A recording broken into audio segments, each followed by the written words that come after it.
오늘 봉독한 로마서 1장 16절로 17절까지의 말씀을 가지고 복음을 부끄러워하는가란 제목으로 하나님의 말씀을 선포합니다. 한번 따라서 해봅시다. 복음을 부끄러워하는가.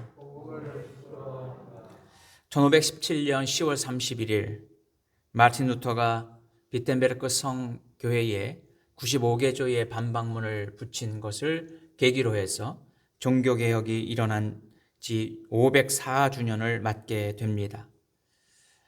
종교개혁이라고 하는 것은 교회의 회복을 위해서 참된 신앙으로 참된 말씀으로 돌아가고자 했던 개혁운동이었죠.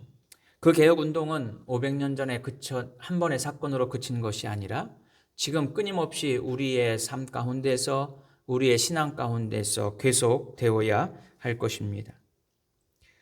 우리는 얼마나 당당하고 자랑스러운 신앙인으로 살아가고 있습니까? 그리스의 한 장군이 전투 중에 그만 부상을 입고 애꾸눈이 되었습니다. 자신의 초상화를 그리는 화가에게 절대로 애꾸눈으로 그리지 말라고 요청을 합니다. 그러자 화가는 이 장군의 머리카락을 그림으로 내려서 한쪽 눈을 가리도록 초상화를 완성했습니다. 반면에 영국의 정치가이고 장군이었던 크롬웰 장군은 자신을 그리는 초상화 화가에게 자신의 얼굴에 상처난 작은 상처 그리고 자신의 얼굴에 주름 하나 숨김없이 그대로 그리도록 이야기했습니다. 그가 자신의 얼굴에 흉터와 주름을 하나도 빠짐없이 그리도록 한 이유는 자신이 조국을 위해서 나라를 위해서 전쟁을 겪으면서 얻었던 흉터와 주름은 자랑스러운 자신의 면류관이라고 생각했기 때문입니다. 우리의 삶의 모습은 어떠합니까? 우리는 예수 그리스도께서 우리를 위해 십자가에 죽으시고 우리가 예수 그리스도를 믿어서 하나님의 자녀가 된 이 사실이 우리에게는 영광과 기쁨이 되고 있습니까? 아니면 부끄러운 숨기고 싶은 사실이 되고 있습니까? 자기 자신의 모습을 돌아보고 부끄러운 인생이라고 말을 한다면 그것은 실패한 인생일 수밖에 없을 것입니다. 내 인생이 부끄럽다. 그것은 내 인생의 실패한 모습인 거죠. 내 부모가 부끄럽다. 이것은 부모의 실패의 모습입니다. 내 가정이, 내 교회가, 내 나라가 자랑스럽지 못하고 부끄럽다면 우리의 가정과 우리의 교회는 부끄러운 실패한 교회요 가정일 수밖에 없다는 것이지요. 여러분은 예수님을 만난다는 사실을 부끄럽게 여기며 살아가는 인생입니까? 아니면 자랑스럽게 여기며 살아가는 인생입니까? 오늘 16절 말씀에 사도 바울은 내가 복음을 부끄러워하지 아니한다고 고백하고 있습니다. 그는 결코 복음을 부끄럽지 않게 여기고 있습니다. 복음이라고 하는 것은 무엇일까요? 1장 2절 말씀에 보면 이렇게 말씀합니다. 이 복음은 하나님이 선지자들을 통하여 그의 아들에 관하여 성경에 미리 약속하신 것이라 말씀하고 있습니다. 다시 말해서 복음이라고 하는 것은 예수 그리스도께서 하나님의 아들 되신 예수 그리스도께서 이 땅에 오셔서 우리의 구원자가 되신다는 사실을 이미 구약 성경을 통해서 예언하셨고 그 예언의 말씀을 성취하신 것이 복음이다. 다시 말해서 복음이라고 하는 것은 예수 그리스도이신 것을 사도 바울은 이야기하고 있죠. 사도 바울은 그 복음을 예수 그리스도로 내가 예수 그리스도인으로 살아가는 것을 결코 부끄럽지 않게 여긴다고 이야기하고 있습니다.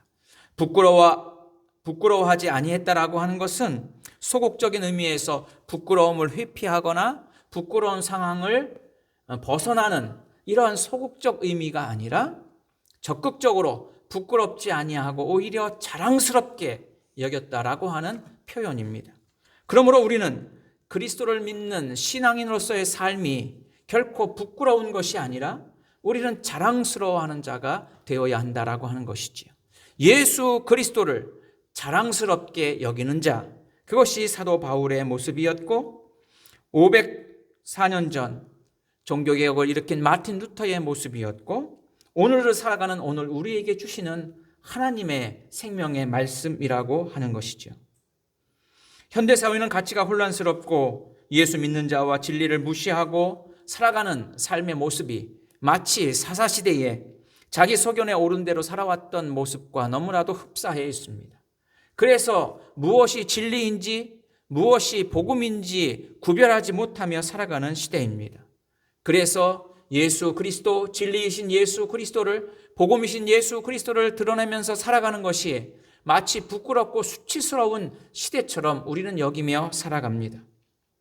특별히 코로나19가 교회로부터 많이 전파된다라고 하는 것 때문에 오히려 신앙생활을 하는 것이, 교회를 다니는 것이 수치스럽고 부끄러운 모습처럼 살아가고 있음을 우리는 부정하지 않을 수가 없습니다. 그럼에도 불구하고 사도 바울은 복음을 결코 부끄러워하지 않았습니다. 오늘 이 시대에 우리가 어떻게 하면 복음에 부끄럽지 않은 자로서 살아갈 수 있을까요? 사도 바울은 오늘 우리에게 몇 가지로 말씀해 주시고 있습니다.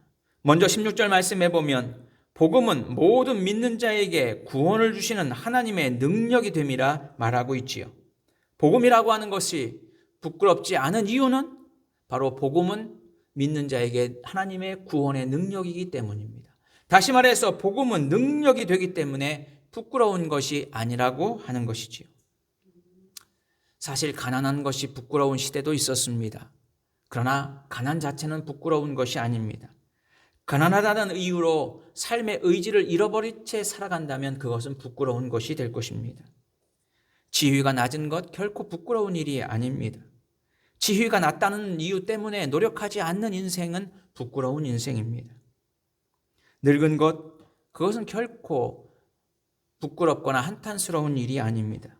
늙었다는 이유로 목적을 상실하며 살아가는 인생이 부끄러운 인생이지요.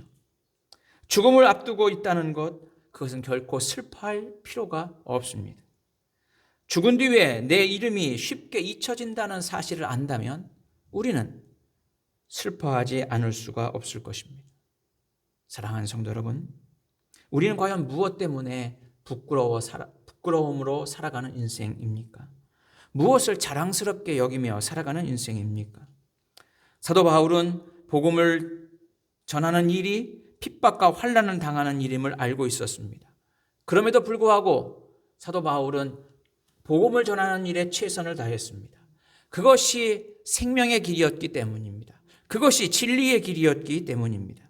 그래서 그는 복음을 전하는 것을 결코 부끄러워하지 않고 있습니다. 복음이라고 하는 것, 그것은 바로 우리를 능력으로 인도하기 때문입니다. 복음은 성취할 만한 강한 힘을 우리에게 제공해 주기 때문에 우리는 결코 부끄러워하지 않습니다. 바로 복음은 우리를 역동적이고 폭발적인 삶으로 우리를 이끌고 가기 때문이죠. 그래서 우리의 삶이 복음을 전하지 않고는 살아갈 수 없게 만듭니다. 그러나 우리는 지금은 우리를 움직이는 능력이 어디에 있습니까? 우리를 움직이는 것은 복음이 아니라 끊임없이 세상의 물질이 우리를 움직이고 세상의 권력이, 세상의 명예가, 세상의 쾌락이 우리를 움직이고 있기 때문에 우리는 복음의 능력을 상실해서 복음을 부끄러워할 수밖에 없는 자로서 삶을 살고 있지는 않습니까? 한국교회 성도들의 가장 큰 문제가 있다면 그것은 숨어 지내는 신앙인입니다. 마치 숨어서 예수를 믿는 것처럼 당당하게 내가 그리스도인인 것을 드러내지 못하며 살아가고 있는 것이지요. 그래서 엉거주춤하게 살아가기에 능력을 상실해 버렸습니다. 힘을 상실해 버렸습니다. 교회가 힘을 상실한 것은 무엇입니까? 그것은 바로 우리가 복음의 능력을 상실했기 때문입니다. 복음의 능력을 회복할 때 우리는 부끄러운 존재가 아니라 능력을 행하는 믿음의 삶을 살아가는 자가 될 수 있게 된다라고 하는 사실입니다. 초대교회에 성령이 임하시고 능력을 힘입자 그들은 과감하게 복음을 전합니다. 사도 바울이 교회를 핍박하고 예수 그리스도를 핍박하는 자였지만 예수 그리스도를 영접한 후에 그는 복음을 전하는 일을 부끄럽지 않게 여기며 살아가고 있습니다. 사랑하는 성도 여러분, 우리는 얼마나 복음을 자랑스럽게 여기며 살아가고 있습니까? 우리 안에 복음의 능력이 우리를 얼마나 움직이며 살고 있습니까? 하나님의 복음의 능력이 내 안에 있기에 우리는 결코 복음을 부끄러워하는 자들이 아니라 복음의 능력을 행하는 복된 믿음의 삶이 될 줄로 믿습니다. 두 번째로 복음은 우리를 믿음으로 믿음에 이르게 하기 때문에 사도 바울은 부끄러워하지 않고 있습니다. 17절 말씀해 보면 복음에는 하나님의 의가 나타나서 믿음으로 믿음에 이르게 한다고 말하고 있지요. 첫 번째 믿음과 두 번째 믿음은 좀 다릅니다. 첫 번째 믿음은 바로 예수 그리스도를 믿는 아주 기초적인 믿음, 예수를 그리스도로 고백하는 그 믿음. 그 믿음은 우리를 어떤 믿음으로 인도하느냐? 성숙한 믿음으로, 그리스도인답게 살아가는 성숙한 믿음의 결과의 삶을 이루며 살아가는 믿음으로 인도한다라고 하는 것이죠. 다시 말해서 믿음이, 아주 기초적인 기본적인 믿음이 우리를 성숙한 믿음으로 인도한다는 것이죠. 그래서 복음을 부끄러워할 필요가 없다는 것입니다. 종교개혁자는 마틴 루터도 마찬가지였습니다. 그가 온전한 믿음을 알기 전에 그는 늘 죄의식 속에 살았습니다. 루터가 어린 시절에 친구와 함께 길을 걷다가 번개가 치고 그 낙뢰에 의해서 함께 동행하던 친구가 그만 그 자리에서 죽게 됩니다. 그것을 경험한 루터는 너무나도 두려웠습니다. 하나님은 두려운 존재입니다. 하나님 앞에서 죄를 지었기 때문에 벌을 받았다고 생각을 했습니다. 하나님을 믿는다기보다는 하나님을 두려운 존재로 여겼던 것이죠. 그래서 그는 사제가 되기로 하나님 앞에 서원했습니다. 그리고 사제가 되었습니다. 그에게는 믿음이 없었습니다. 하나님을 두려워하는 두려움으로 사제가 되었습니다. 그러나 그는 성경을 연구하는 신학자가 되었습니다. 성경을 깊이 연구했습니다. 성경을 보면서 그는 믿음이 생기기 시작했습니다. 자신의 구원은 행위로 얻는 것이 아니라 바로 하나님의 은혜로, 믿음으로 구원을 얻게 됨을 알게 되었던 것이지요. 사랑하는 성도 여러분, 예수 그리스도의 복음은 우리를 믿음으로 인도합니다. 그리고 그 믿음은 우리를 성숙한 믿음으로 인도합니다. 우리는 행복이라고 하는 것을 행복한 삶이라고 하는 것은 무엇인가 누구나 고민하며 생각하면서 살아갑니다. 반대로 그렇다면 불행한 것은 무엇일까 하는 거죠. 어느 때 여러분들은 불행하십니까? 사실 대부분 사람들이 불행하다고 느껴지는 순간은 나에게 결핍하다고 느껴지는 순간입니다. 건강에 결핍이 올 때 나는 불행하다고 여깁니다. 물질에 결핍이 올 때 우리는 불행하다고 생각합니다. 우리의 지식에 결핍이 올 때 우리는, 우리의 지위에 결핍이 상실이 올 때, 우리의 인간관계에 상실이 올 때 우리는 불행하다고 여깁니다. 그래서 우리의 결핍이 해소되고 그 결핍이 충만으로 바뀌는 것이 행복이라고 사람들은 생각합니다. 그래서 그것을 채우려고 합니다.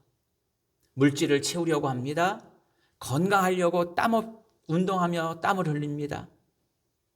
높은 지위를 얻으려고 애쓰고 수고합니다. 더 많은 인간관계를 이루기 위해서 노력합니다.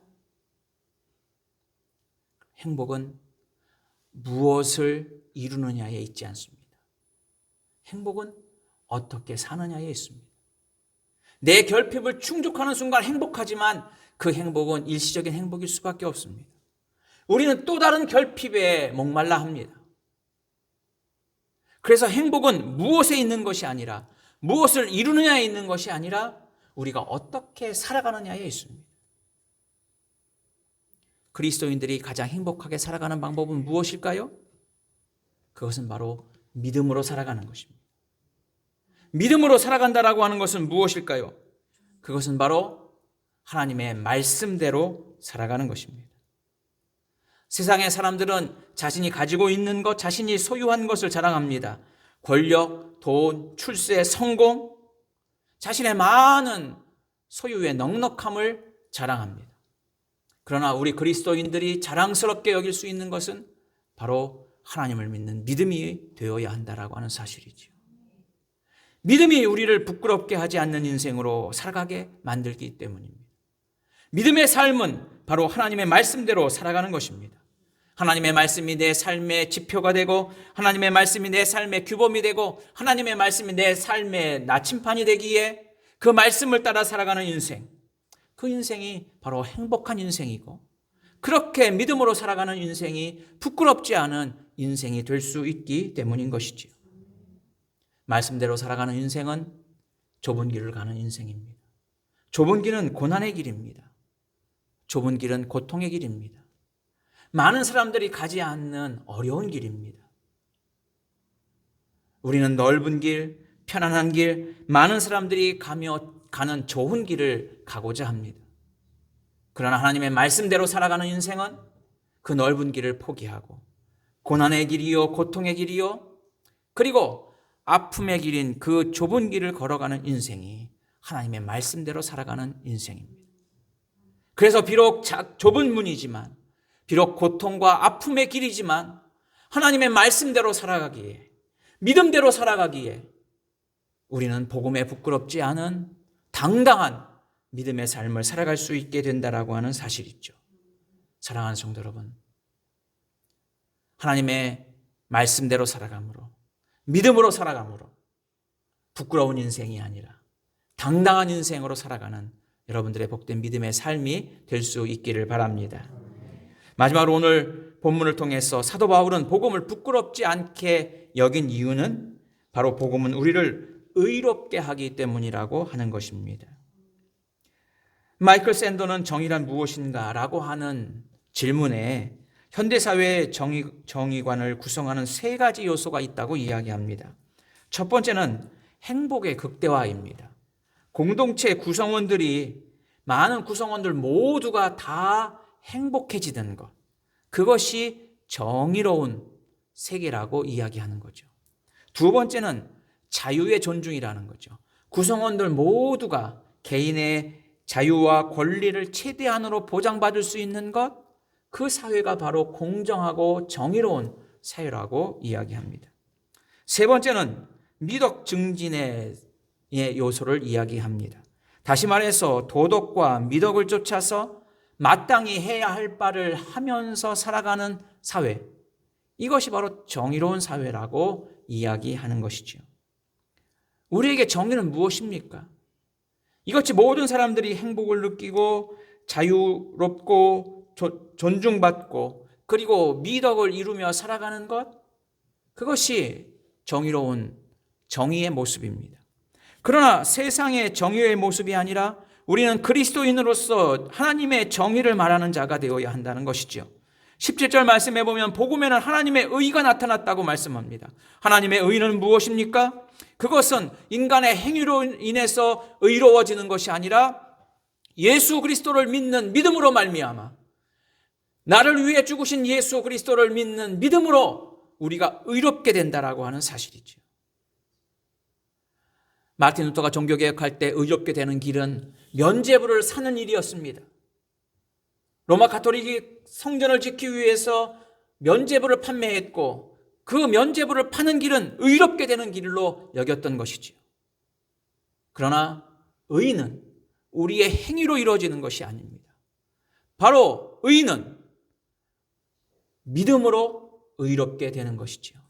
그래서 오늘 사도 바울 17절에 오직 의인은 믿음으로 말미암아 살리라 하신 하박국 선지자의 말씀을 다시 한번 인용하고 있습니다. 바로 하나님의 의는 무엇입니까? 그것은 바로 하나님이 함께 하시는 삶입니다. 하나님이 통치하시는 삶입니다. 하나님의 말씀이 역사하시는 삶입니다. 성령님과 동행하는 삶이 바로 하나님의 의입니다. 성경에는 정의로운 모습, 하나님의 나라의 모습, 하나님의 의의 모습을 네 가지 정도로 이렇게 표현하고 있습니다. 첫 번째는 창세기 나오는 에덴 동산이지요. 하나님이 창조하신 에덴 동산에는 죄가 없었습니다. 하나님 보시기에 너무나도 좋았습니다. 그 세상, 그 모습이 하나님의 의가 가득한 세상인 것을 이야기합니다. 두 번째로 애굽에서 나온 이스라엘 백성들은 그들이 가는 목적지가 있었습니다. 그 목적지는 바로 가나안 땅이죠. 가나안 땅은 어떤 곳입니까? 젖과 꿀이 흐르는 풍요의 땅입니다. 노예로 살아가는 고통의 자리에서 하나님이 축복하시는 젖과 꿀이 흐르는 가나안 땅, 그것은 바로 하나님의 의가 있는 곳이고 하나님이 통치하시는 장소인 것을 말하고 있지요. 세 번째로는 초대교회에 성령이 임하시자 마가다락방에 모여 있었던 120 문도들은 성령의 뜨거운 역사를 경험하게 되고, 그리고 초대교회들은 모든 자신의 소유를 팔아서 사도들 앞에 내놓고 자신의 소유와 욕심에 따라 살아가는 것이 아니라 함께 나누며 공유하면서 살아가는 아름다운 공동체를 보여주고 있습니다. 바로 초대교회의 모습, 그것이 바로 하나님의 의가 충만한 모습이고 그것이 바로 하나님이 통치하시는 모습인 것을 말씀해 주고 있죠. 그래서 초대교회로 돌아가자라고 하는 말을 하고 있습니다. 네 번째로는 마지막 요한계시록에 나오는 예수님이 이 땅에 심판을 오실 때 이루시는 하나님의 나라, 새 하늘과 새 땅, 하나님의 뜻이 완전히 성취되는 그 새 하늘과 새 땅이 바로 하나님의 의가 충만한 것이라고 말씀하고 있습니다. 하나님의 의, 하나님의 나라는 장소의 개념이 아니라 하나님과의 우리가 어떤 관계를 맺고 있느냐라고 하는 것입니다. 내가 그 장소에 임하기를 바라는 것이 아니라 하나님과 올바른 관계가 맺어져 있다면, 하나님과 온전한 관계에 있다면 그것이 바로 하나님의 의가 이루어지는 장소고 하나님의 나라이고 하나님이 통치하시고 하나님과 함께 있는 장소라고 하는 것이지. 바로 하나님의 나라, 하나님의 의가 드러나는 장소는 바로 복음을 부끄럽지 않게 믿음으로 살아가는 사람들의 모습이라고 하는 것입니다. 의롭게 살고자 하는 사람은 소망이 있습니다. 그 소망을 향해서 한 걸음 한 걸음 나아갈 때 우리는 복음을 부끄럽지 아니하는 자로 살아갈 수 있게 된다라고 하는 사실이지요. 사랑하는 성도 여러분, 복음은 우리를 능력 있게 합니다. 복음은 우리를 믿음에 이르게 합니다. 복음은 우리를 의롭게 합니다. 그래서 우리는 복음을 부끄럽게 여기는 자들이 아니라 자랑스럽게 여기는 자인 줄로 믿습니다. 우아인 늑대와 어린 양의 이야기가 있습니다. 갓 태어난 얼마 안 된 어린 양이 시냇가에서 물을 마시고 있었습니다. 그때 늑대 한 마리가 나타나서는 호통을 칩니다. 새파랗게 어린 것이 어른이 물을 마시는데 흙탕물을 만들어? 어린 양이 이렇게 보니 늑대는 자신이 마시는 곳보다 아래에 있는 것이 아니라 위쪽에 있었습니다. 어린 양이 이야기합니다. 어르신, 저는 어르신이 마시는 시냇가 아래쪽에 있어서 흙탕물을 만들어 내도 어르신께 갈 수가 없습니다. 늑대가 보아하니 곤란해졌습니다. 그래서 더 큰 소리를 칩니다. 지금 보니 너는 작년에 나를 조롱하고 욕했던 양이구나. 어린 양이 깜짝 놀랍니다. 어르신, 저는 작년에 이 땅에 없었습니다. 태어난 지 얼마 안 되는 양입니다. 그러자 이 늑대는 더 화를 내며 이야기합니다. 그러면 작년에 나를 조롱하고 욕했던 양이 내 형이구나. 내 형의 잘못으로 내가 너를 잡아먹겠다. 세상은 끊임없이 자신의 관점과 자신의 기준으로 살아가려고 하고 있습니다. 중세시대에 기독교가 세상을 지배할 때 우리는 잘못된 자기 주장으로 사로잡혀 영적인 암흑기를 맞을 수밖에 없었습니다. 그 영적인 암흑기를 뛰쳐나온 것은 바로 종교개혁이었습니다. 그것은 바로 복음을 부끄럽게 여기지 아니었던 사도 바울처럼 마틴 루터는 복음을 부끄럽게 여기지 아니한 자였던 것이지요. 사랑하는 성도 여러분, 우리도 내 주장과 내 기준과 내 경험과 내 지식에 사로잡혀 살아가는 인생이 아니라 예수 그리스도에게 붙잡힌 인생이 되어서 복음을 부끄럽지 않게 여김으로 날마다 주님과 동행하며 그리고 날마다 우리의 삶을 변화시키는 여러분들의 복된 믿음의 삶이 될 수 있기를 주의 이름으로 축원해 드립니다. 기도합시다. 사랑의 아버지 하나님, 감사합니다.